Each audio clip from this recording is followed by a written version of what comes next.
Don't do upon others what you don't want to be done to you. And the rest of the Bible is a commentary to that.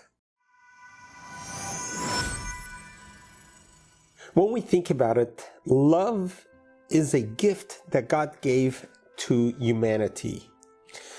He gave us human beings an ability to not only love each other, but the ability to share an emotion in a very revealed way, and to be able to visually demonstrate love. This is an attribute that comes with us at birth. As parents who love the children who develop love for the parents, the concept of loving each other is an integral part of humanity, and it's an integral part of our existence.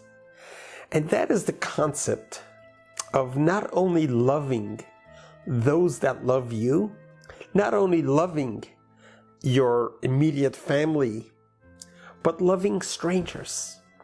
Realizing that the concept of unconditional love, meaning loving every human being that we know and that we see. That is the concept of unconditional.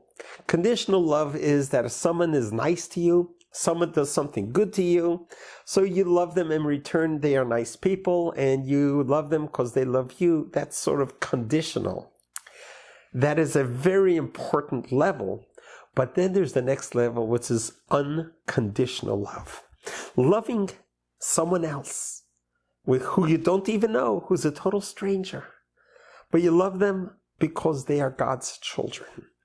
As a matter of fact, in Kabbalah, in Jewish mysticism, it teaches us that we are to love everyone unconditionally. But what happens if the person is not a good person? If the person has bad natures? If the person does bad things, how can you possibly love them? And that's where mysticism teaches us that we have the ability to love the person for the good that they do, because they have a soul. There is a good side to everybody, and you must despise the negative part of them.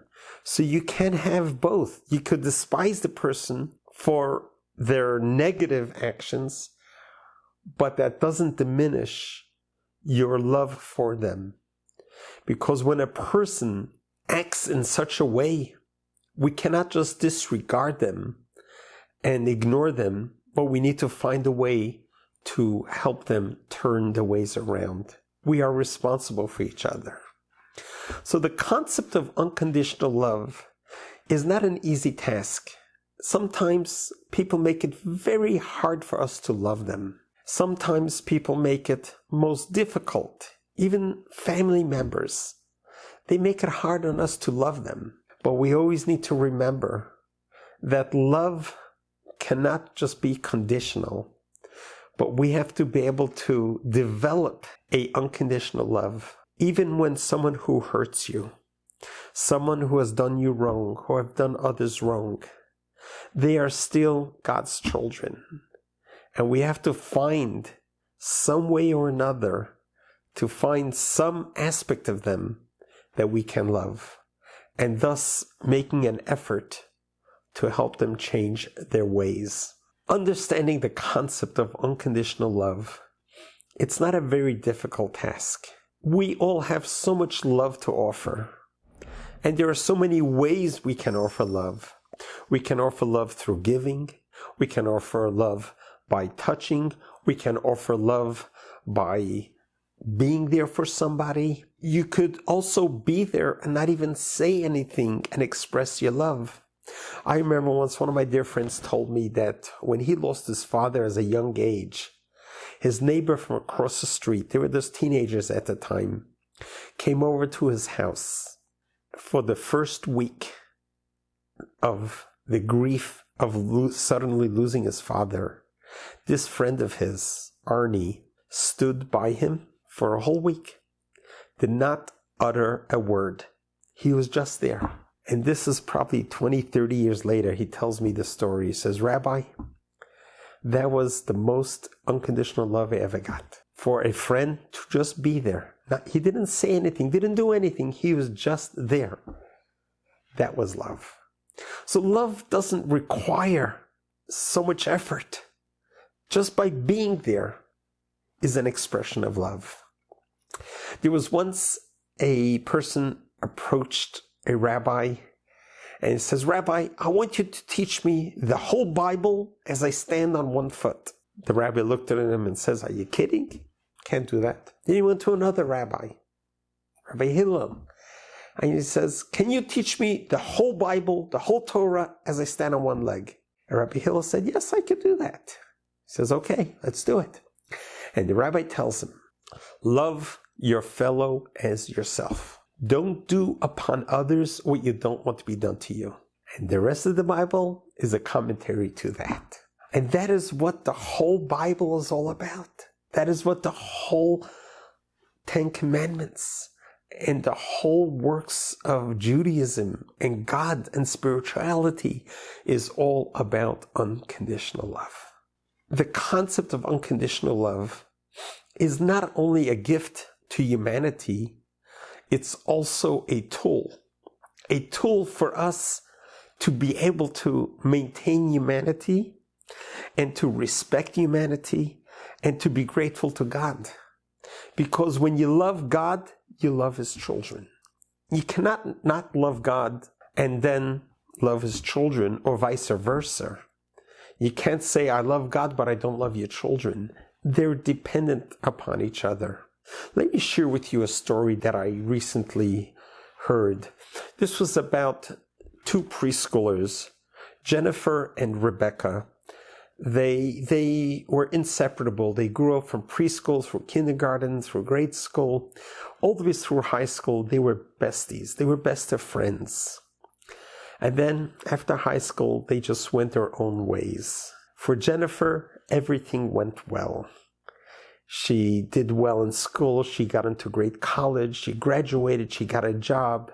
She had a relationship. She got married. She has a family. She has a career. Everything went well for Jennifer. But for Rebecca, it did not. Nothing went good for her. Her young brother passed away suddenly. Then her parents divorced after that. And she struggled through life. She just, nothing went well for her. At some point, she finally went shopping, and she was coming home holding a brown bag. As she walks up the steps to her house, she looks in the mailbox, and she sees an envelope, and she recognizes the handwriting, and she sees that is from her long-lost friend, Jennifer, who she hasn't heard from in who knows how long. She puts down the brown bag that she just went shopping with and takes the envelope, carefully opens it up, and begins reading the letter. And this handwritten letter from Jennifer to Rebecca, saying, "Rebecca, I'm so sorry I lost touch with you. I'm reminiscing the amazing time we had together, our friendship, how loyal we were to each other, how close we were to each other, and I'm so sorry we lost touch with each other. I just want you to know I still love you and I miss you so much. Please, Rebecca, forgive me for not staying in touch with you. Please reach out to me. I'd love to hear back from you. Love, Jennifer." What Jennifer did not know was, that day when Rebecca went shopping, she picked up a whole lot of prescriptions. In that brown bag, she was planning to end her life with an overdose. When she took that envelope from that mailbox and read that heartfelt letter from a long-lost friend, she decided not to. She emptied out the medications, put it in the garbage, disposed of it, and did not overdose, but reached out to her long-lost friend Jennifer and continued living. When I read this story, when I heard this story, it moved me in a way. When Jennifer was writing this letter to Rebecca, she had no idea that her kindness, her gesture of love, of paying attention and taking time of her day and writing a letter to a long-lost friend wasn't just a kindness, wasn't just an expression of love, of unconditional love. It saved a life. What it tells me is how important friendships are and how important it is for us to utilize the gift of love that God has given us as an attribute, as an emotion, as a tool to help save humanity. Think of it. Do you have a friend that you have lost touch with? How about making an effort today in reaching out to that friend just to say hello? Nothing else, unconditional, just to reach out. I miss you. I wish we could stay in touch, and stay in touch. But not through a text, through a WhatsApp, Instagram, Facebook. How about having a voice conversation or even a face-to-face conversation? There's so much that happens when two people come together and they see each other. Both of your eyes are looking to each other's souls. There is energy transferring between each other. It is so important to be able to connect with each other.